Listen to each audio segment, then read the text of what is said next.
Assalamualaikum warahmatullahi wabarakatuh. Selamat pagi semua. Izinkan kami untuk mempresentasikan hasil diskusi kelompok kami, yaitu kelompok 5, dalam mata kuliah Analisa dan Perancangan Sistem Informasi, yang berjudul Sistem Informasi Prototipe Pendukung Kelengkapan Data Pelayanan Klinis Bayi Baru Lahir, dengan anggota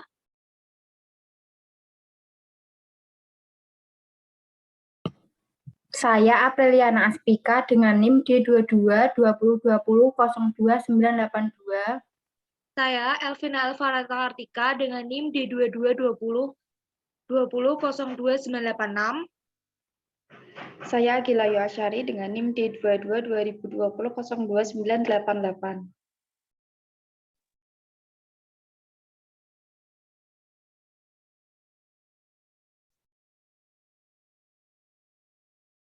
Untuk studi kasus ini yaitu Sistem Informasi Prototipe Pendukung Kelengkapan Data Pelayanan Klinis Bayi Baru Lahir. Untuk proses sistemnya, yang pertama, pasien atau ibu hamil melahirkan dari salah satu fasienkes. Selanjutnya, user akan menginput data pasien. Lalu, user akan mengkonfirmasi kepada pasien untuk kehamilan secara normal ataupun afiksia. Lalu, user akan menginput data analis kesehatan yang membantu proses kelahiran. Selanjutnya, user akan mengolah data yang masuk untuk menghasilkan informasi kehamilan secara normal maupun afiksia. Selanjutnya, user akan menginput data bayi pada formulir bayi baru lahir. Setelah diinput, formulir bayi tersebut akan dicetak oleh user jika sudah lengkap. Formulir bayi digunakan juga untuk mencetak surat keterangan lahir. User akan menginput data konsultan untuk proses konsultasi yang diberikan saat bayi baru lahir. Data tersebut akan dicetak menjadi formulir konsultasi untuk melengkapi pelayanan klinis bayi baru lahir. Tahapan identifikasi. Yang pertama, identifikasi fungsi sistem, yaitu sistem informasi prototipe pendukung kelengkapan data pelayanan klinis bayi baru lahir, berfungsi untuk membantu melengkapi data bayi baru lahir dan juga membantu dalam pencetakan surat keterangan lahir. Yang kedua, ada identifikasi informasi, yaitu yang pertama kartu pasien ibu hamil, yang kedua informasi kehamilan normal atau afiksia, yang ketiga laporan bayi baru lahir, yang keempat laporan kunjungan konsultasi bayi baru lahir. Selanjutnya ada identifikasi data, yang pertama data analis kesehatan, data pasien, data penilaian bayi, data formulir bayi baru lahir, dan data konsultasi.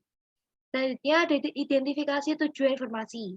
Yang pertama, kartu pasien ibu hamil digunakan untuk pasien, informasi kehamilan normal atau afiksia digunakan untuk dokter dan konsultan, laporan bayi baru lahir digunakan untuk direktur, dan laporan kunjungan konsultasi bayi baru lahir digunakan untuk direktur. Selanjutnya, identifikasi sumber data. Yang pertama, data analis kesehatan digunakan untuk petugas, data pasien dari pasien, data penilaian bayi dari direktur, data formulir bayi baru lahir dari dokter, dan data konsultasi dari direktur. Identifikasi pelaku yaitu yang pertama pasien, yang kedua analis kesehatan, yang ketiga konsultan, yang keempat direktur. Selanjutnya ada identifikasi proses. Yang pertama menginput data pasien, yaitu terdiri dari input data pasien dan pengecekan data pasien menurut kartu pasien ibu hamil. Selanjutnya ada mengolah data penilaian, yaitu pengolahan penilaian kelahiran normal atau maupun afiksia. Selanjutnya ada input data formulir, yaitu input data formulir bayi baru lahir. Yang selanjutnya cetak formulir bayi baru lahir. Bayi baru lahir, data yang sudah diinput akan dicetak. Yang kelima, cetak surat keterangan lahir. Yang keenam, input data konsultasi. Dan yang ketujuh, cetak formulir konsultasi. Analisis kebutuhan fungsional dan non-fungsional. Kebutuhan fungsional adalah jenis kebutuhan yang berisi tentang proses-proses yang nantinya dilakukan oleh sistem. Sedangkan kebutuhan non-fungsional adalah kebutuhan yang menggambarkan bagaimana sistem bekerja ke depannya. Kebutuhan fungsional. Yang pertama yaitu sistem mampu melakukan atau digunakan untuk pengolahan data pasien. Terdapat pengguna menginput data-data pasien meliputi nomor rekam medis, nama pasien, umur, tempat tanggal lahir, jenis kelamin, alamat, dan lain-lain. Kemudian pengguna dapat melihat pasien tersebut baru atau pasien lama. Kemudian pengguna dapat mengolah data pasien, menginput data formulir, serta mencetak formulir. Kemudian pengguna dapat menginputkan data konsultasi dan mencetakkan hasilnya. Kemudian pengguna dapat melakukan pengeditan data pasien bila ada kekeliruan. Kemudian sistem mampu melakukan atau digunakan untuk menghasilkan informasi pasien. Pengguna dapat menampilkan kembali data identitas pasien bila dibutuhkan meliputi nomor rekam medis, nama pasien, tanggal lahir, dan alamat. Kemudian pengguna dapat mencetak KIB. Pengguna dapat menampilkan hasil yang telah diinput. Pengguna dapat melihat hasil yang telah diinputkan.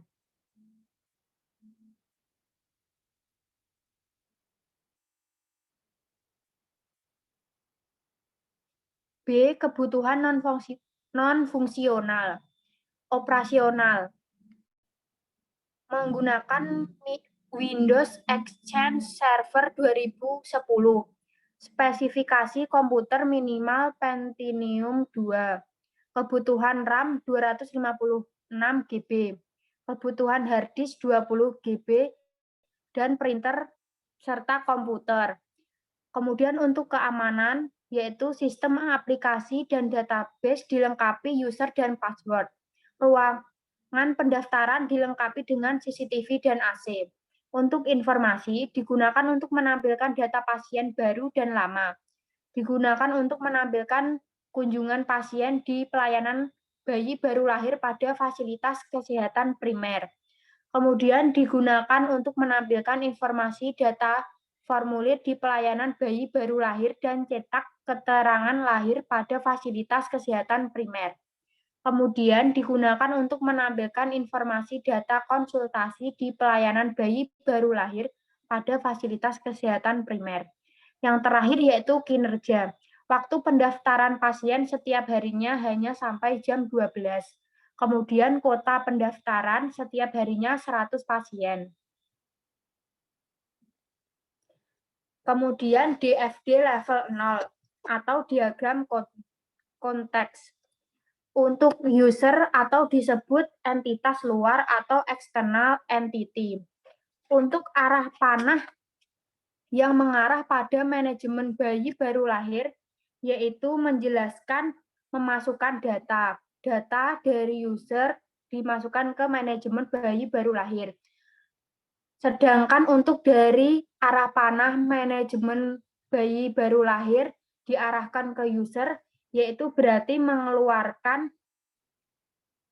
datanya dari manajemen bayi baru lahir, datanya dikeluarkan ke user. Itu adalah DFD level 0.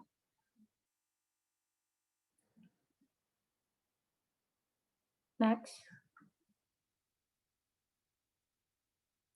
Kemudian DFD level 1.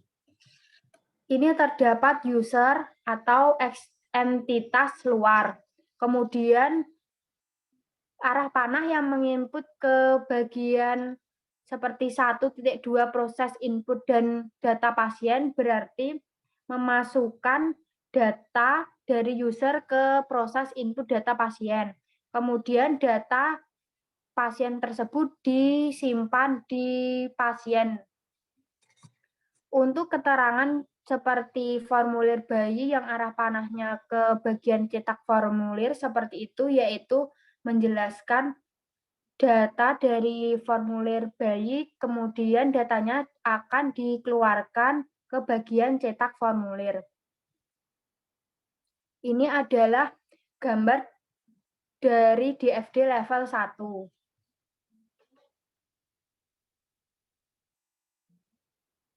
Next. Kemudian use case. Use case atau sebuah kegiatan atau interaksi yang saling berkaitan antara aktor dan sistem. Atau secara umum dapat diartikan sebagai sebuah teknik yang dimanfaatkan untuk pengembangan perangkat lunak atau software yang berguna untuk mengetahui kebutuhan fungsional dalam sistem tersebut. Diagram use case menjelaskan sebuah interaksi antara satu atau lebih aktor dengan sistem yang akan dibuat. Diagram use case digunakan untuk mengetahui fungsi apa saja yang akan ada di dalam sebuah sistem dan siapa saja yang berhak menggunakan fungsi-fungsi tersebut. Next. Ini adalah diagram use case. Untuk gambar yang terdapat tulisan pasien dan petugas itu menjelaskan aktor. Kemudian untuk gambar yang terdapat tulisan input data pasien sampai dengan formulir itu dinamakan use case. Sedangkan yang di belakangnya kotak tersebut dinamakan asosiasi. Untuk arah panah tersebut dinamakan extends. Terdapat juga include dan generalisasi. Next.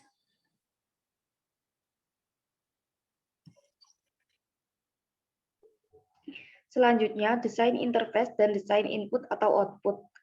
Yang pertama terdiri dari desain interface user login, yaitu tampilannya seperti berikut. Selanjutnya, desain interface data nakes. Next. Lalu desain interface data pasien. Dan desain interface formulir bayi. Tampilannya seperti berikut. Next. Lalu ada desain interface formulir konsultasi, yaitu terdiri dari lembar checklist. Next.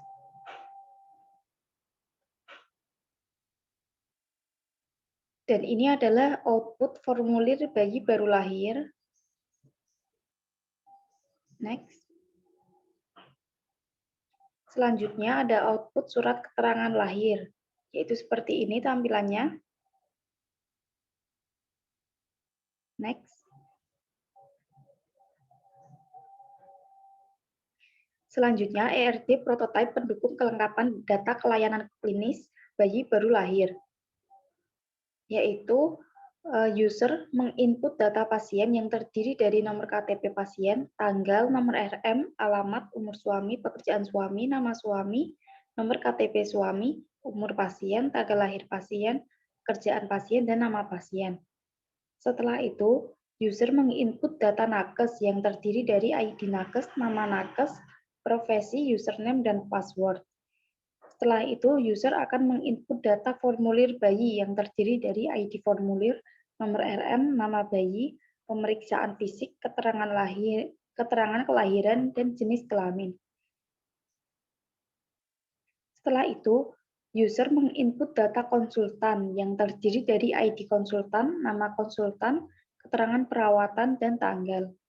Namun, di sini terdapat keterangan lanjutan dari formulir bayi pada pemeriksaan fisik. Seperti ini yang akan diinputkan. Next.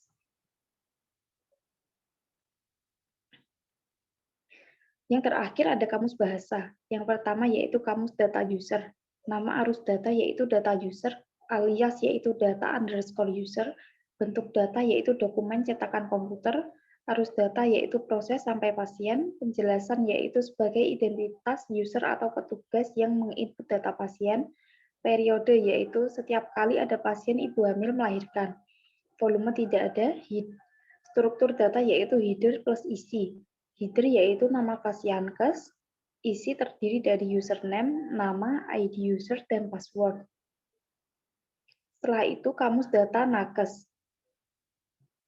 Nama arus data yaitu data nakes, alias yaitu data underscore nakes, bentuk data yaitu dokumen cetakan komputer, arus data yaitu proses sampai pasien, penjelasan yaitu sebagai identitas analisis kesehatan yang mendampingi, periode yaitu setiap kali ada pasien ibu hamil melahirkan, volume tidak ada, Struktur data yaitu header plus isi.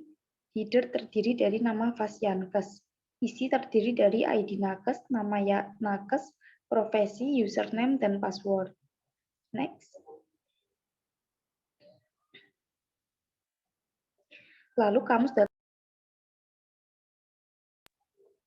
Nama arus data yaitu data pasien, alias yaitu data underscore pasien, bentuk data yaitu dokumen cetakan komputer, arus data yaitu proses sampai pasien, penjelasan yaitu sebagai identitas pasien khususnya ibu hamil,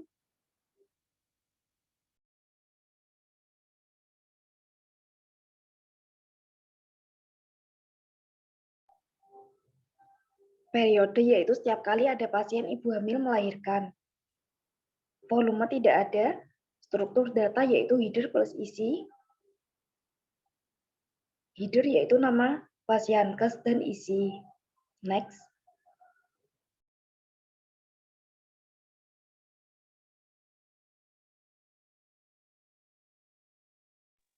Kamus data formulir bayi yaitu nama arus data yaitu data formulir bayi, alias yaitu data underscore formulir underscore bayi.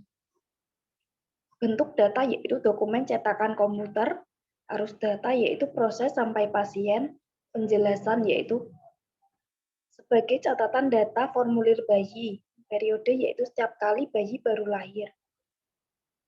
Struktur data yaitu header plus isi, header yaitu nama Fasiankes dan isi. Next. Kamus data formulir konsultasi bayi yaitu nama arus data, data formulir konsultasi bayi, bentuk data yaitu formulir cetak komputer, nama arus data yaitu pasien sampai proses, penjelasan yaitu sebagai catatan informasi data pasien. Periode yaitu setiap pasien dilakukan tindakan. Struktur data header plus isi. Header yaitu nama Fasiankes. Isi terdiri dari berikut dan keterangan.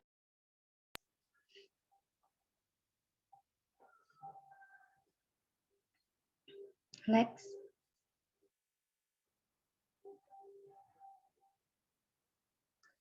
Sekian penjelasan dari kelompok 5. Kurang lebihnya mohon maaf. Terima kasih. Wassalamualaikum warahmatullahi wabarakatuh.